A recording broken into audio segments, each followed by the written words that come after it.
Hello, hello, hello. This is Reverend T. I am the Mindful Coach, and this is Mindful Intentions Nurture and Drive Your Business. Today, my guest is Danielle McGeough, who is a PhD. She is a mom, professor, certified elite life coach, and host of Plan Go Plan podcast.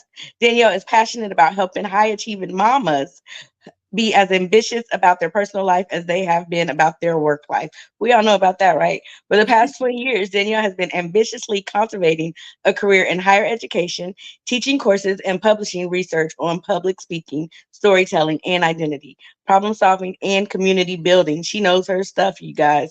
Danielle's podcast, Plan Go Plan, helps working moms plan and set goals with purpose and is ranked on the top 2% of podcasts globally. She wants women to be bold at work and still have enough energy to have fun at home. Using creative approaches to self development, she helps working moms connect to themselves and others, reclaim their time, and achieve their goals. Now, today, we have named this podcast Moms Who With Ambition, because it's not just we are moms. All moms have some sort of ambition. And today, hopefully, you'll find out how you can plan and have your goals and plan to live your life. And today, we've got Dr. Danielle to teach us how. Welcome to the show. Thank you for being here. How are you today? Thank you so much for having me. I'm doing great. I'm excited to be here.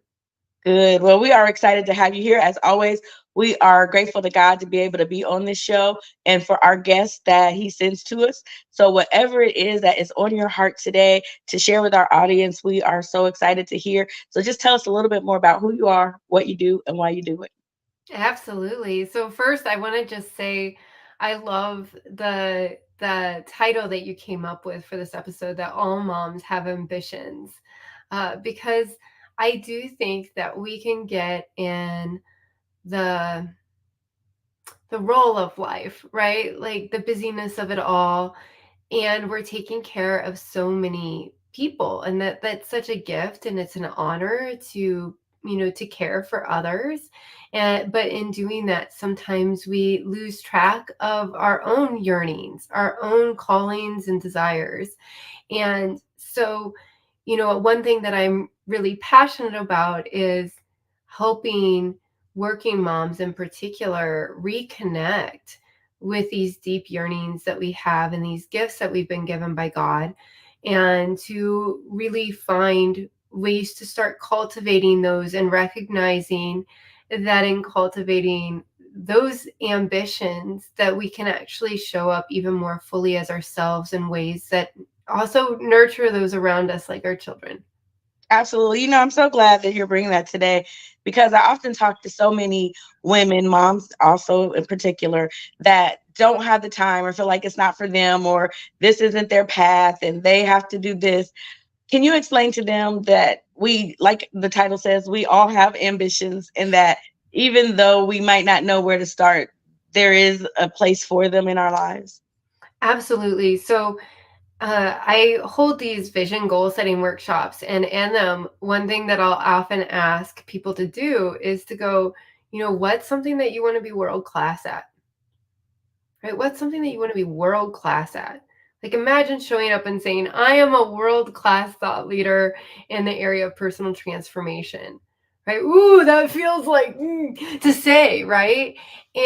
But to give yourself permission to kind of tap into that deep yearning.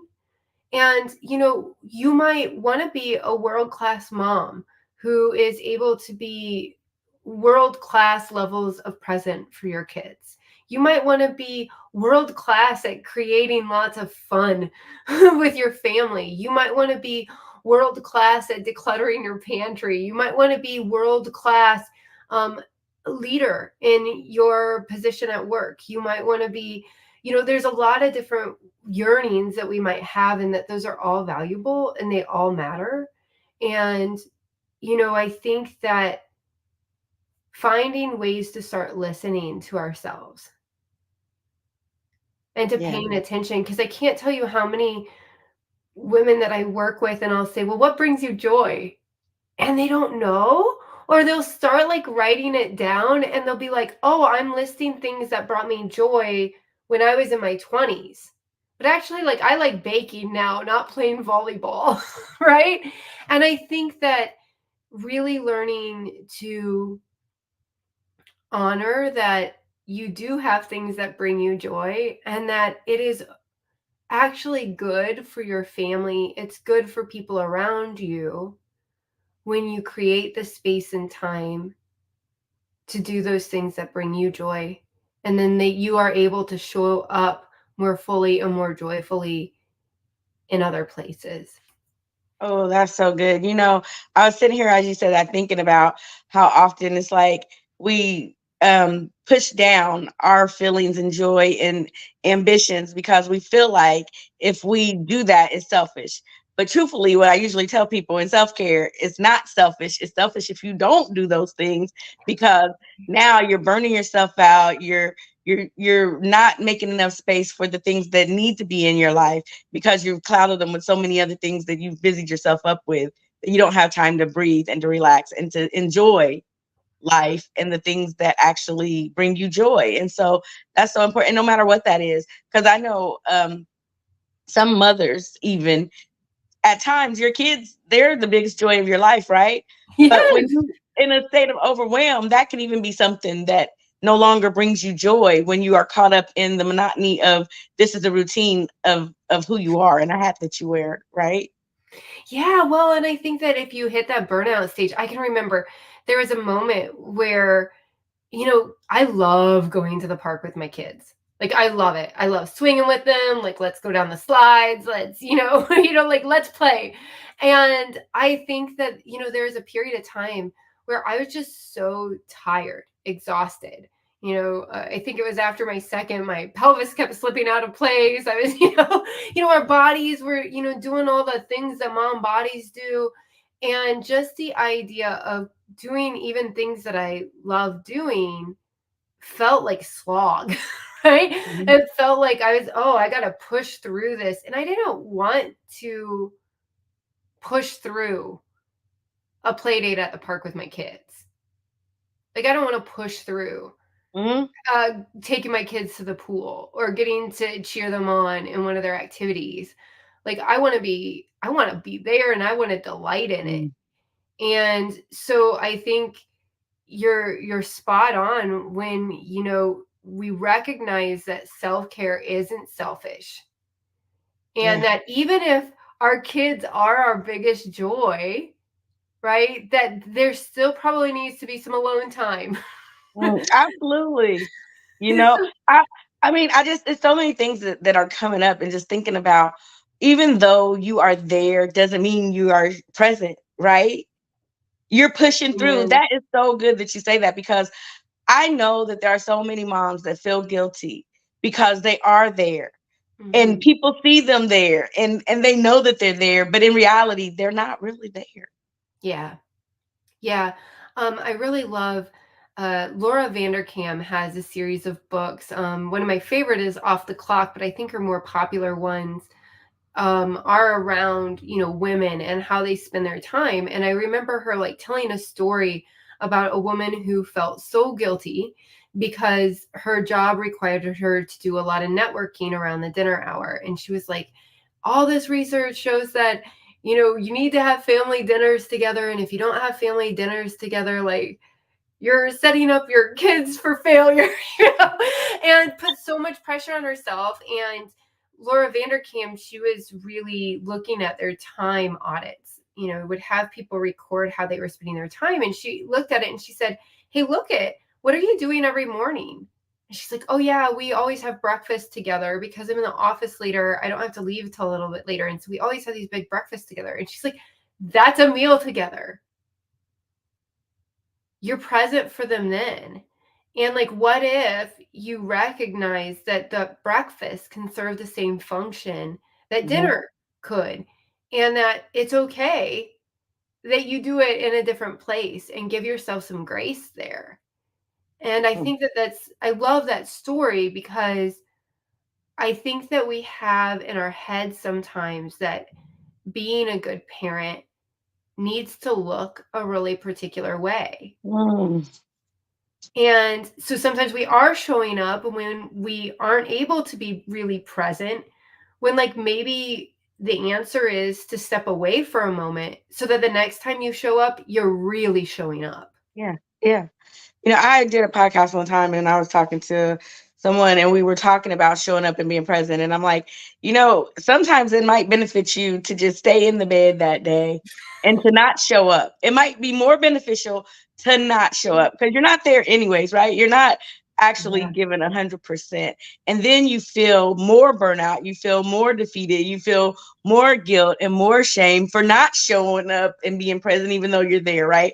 And so you said a word that I really appreciate. You said giving themselves more grace. Yeah. Us as moms, women need to give ourselves more grace because we do end up getting ourselves put in a shame situation and a guilt blaming situation of ourselves. Nobody knows what's going on. And you still wear a smile and you still walk around like everything's okay.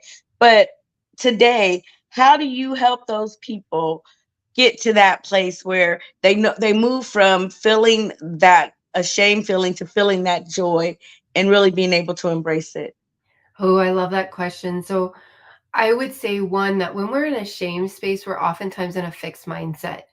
So we're oftentimes thinking, you know, I am this, I am that, rather than, this is who I am right now, but I have the ability to learn and grow and evolve and change, and this is just who I am at this moment. And I have the potential to shift into something different. And so one of the things that I think is really important is that before you ever engage in any goal setting or planning, that you do spend some time to do some reflective personal development work. So I always say I treat planning as personal development because we vote with our time. How you spend your time is how you're making a life. Mhm. And so you can say all day that this is important to you or that's important to you, but if you're spending your time in different ways, your actions are revealing that your priorities are elsewhere. And so, but you have to know what your priorities are. And I think that if we've been dissociated from ourselves, if we've been disconnected from ourselves because we've been so busy caring for other people and we don't even know what brings us joy anymore, right? We can't align our plans or align our goals with our values and priorities if we don't have a clear sense of what our values or priorities are. So I think it's really important. I always say the first step is to, you know, um, plan, you know, plan in a way that creates a vision for yourself, plan for Mm, personal development, then set goals for direction, and then you can plan to optimize your time. yeah. But if you start optimizing how you're spending your time, if you just start applying all these, time management hacks, right? But you are applying them to things that aren't your values or your priorities anyway, you're optimizing for sometimes things that should never exist. Mm. Ooh, that is so good. Optimizing for things that never exist. And most of the times these are things that we make up on our own, that we create, these little things that we create that Oh can yeah. be eliminated, that don't have to be there because of prioritizing. And a lot of times we don't realize that self-care is should be at the top of that priority list. Because again, like you said, if you don't help yourself, you can't help anyone else. And so a lot of times when we go to work, and I tell my husband this, we used to get into arguments because I go, listen, you go to work and that's what you do. You go to work and you get to come home. I go to work, I get off work, I pick up the kid, we go to stuff after the class, we go to whatever needs to happen. And his schedule was so hectic that he couldn't get off for a lot of stuff. So we would laugh and I would be like, I'm a single mom out here. And it's funny when I tell people that I do have a husband, when he shows up, it's like the M&Ms, they really do exist. And so, and I'm like, you don't have to worry about all these things. I have to go and I'm on all these boards and I'm doing all this stuff and da da da. And then no, I come home and I cook dinner too. And then we have to get the kid to bed. And we always would eat dinner together. That was one of the things because he got off later.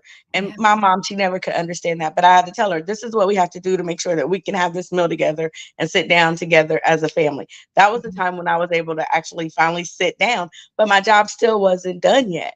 And now we're in ministry, and so our life looks totally different and we are both sharing these things. And I remember when he first started doing the things that I do outside of work, he was just like, "Oh my God, you make this look so easy. How in the world do you do all of this stuff? And you just act like it's so easy." He was like, "This is a nightmare." And I was like, "No." I'm like, in my head, I'm always thinking of what the next step is, what is the next Yeah, thing to do. And as moms, that consumes us. Because I think absolutely. as dads, they're not thinking of the next step. They're thinking of the right now. They are actually, I believe men are more present than women sometimes in the moment because they're right here, right now. They're not thinking about what's going to happen next. They're thinking about how they're going to attack this one thing right now and then move on. Moms are like octopuses. We're thinking about all these different things Yeah. at one time.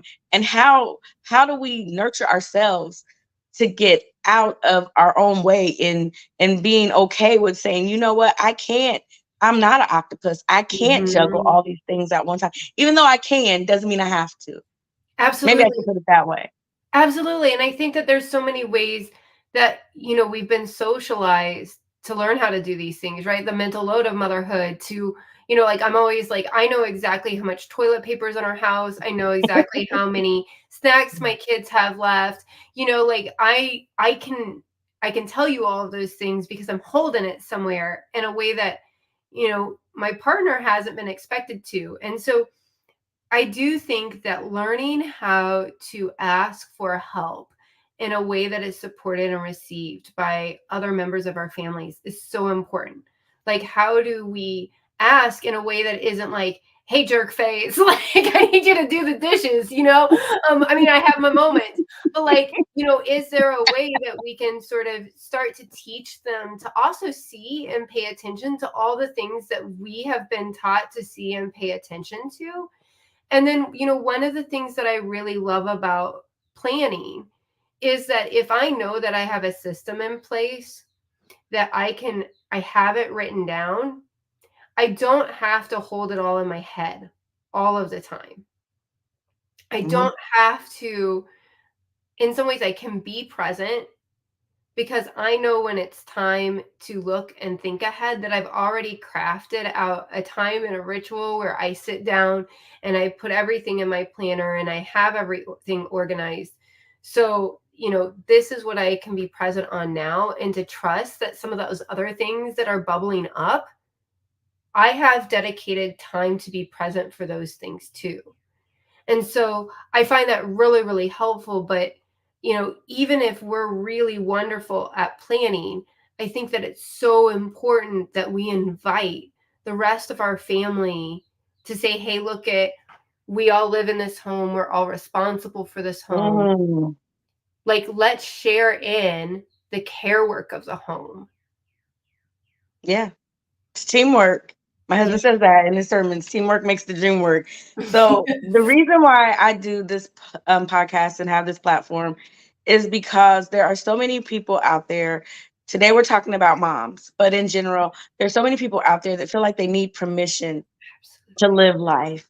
They need permission to breathe. They need permission to take a step back. And today you are here giving that permission that it's okay to prioritize self, to be able to look at what it is as a working mom you want in life that is going to bring you joy. And I'm just so grateful that you took the time out to come here today to share with the women. Is there anything in particular that you would like to leave them with or that you would want them to know? And then let them know how they can work with you so they can become those ambitious women that we know they are. Absolutely. So one, I love that permission giving to create space for ourselves to feel what we feel and to honor that and to recognize and give ourselves permission to yearn and to want and to desire things for ourselves, and that in giving ourselves permission to follow those with a curiosity that we are going to be nurturing ourselves. So that is a form of self-care. And so I guess I would want women to know that I think that it is possible. And not only, I mean, it makes it more possible for you to live life in a real, full, amazing, beautiful, expansive way when you recognize that you have a body and needs and a life too. And that it's so hard to sort of trust that by actually doing less sometimes, you're going to be able to show up and give more. Ooh, that's so true. That is so true. And I think that we often take it for granted that less is more. It is. Less is more, and you can get more things done. You can get more time back. You actually buy your time back when you start prioritizing and planning your goals. So I thank you so much for bringing that to the attention of my audience, to let them know that it's okay to take a step back, to stop and to find what brings them joy.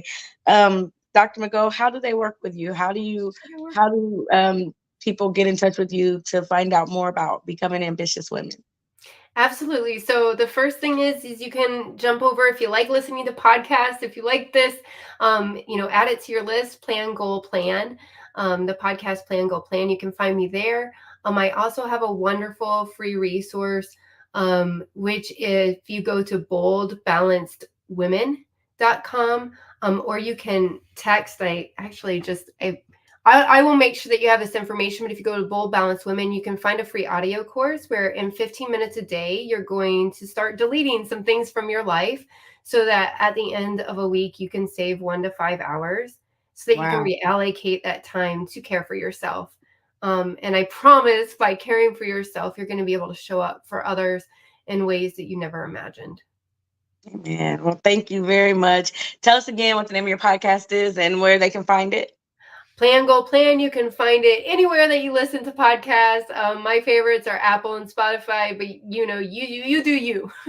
Amen. All right. Well, we thank you, Dr. McGeough, for coming today, for sharing your talents and your time and your information, and just showing us what it looks like if we take back our time and we can find our true joy. And that's within the self. And that starts with self care, people. We always talk about that. Self care is not selfish. It's only selfish if you're not caring for yourself, because then you can't care for others. So you shouldn't be out there caring. I always say the blind leading the blind. You shouldn't be out there caring for folks when you need care, and we all need it. So ask for help. It's okay. It's not saying that you're weak, because we are weak and we need help. That's why we needed a savior. Thank you, Jesus, for coming down and saving us from ourselves, because we don't know when to tap out. We don't know when to say enough is enough. We don't need to say, I need help. And so today we're giving you that permission to ask for help. So do yourself a favor and others. Put God first, yourself second, and then you can love others like you love God and yourself, because you can't do that without loving yourself first. So God bless you. Thank you, Doctor, for coming on today. I appreciate you for being here and giving us your time. Again, I am Reverend T, the Mindful Coach, and this is Mindful Intentions, Nurture and Drive Your Business.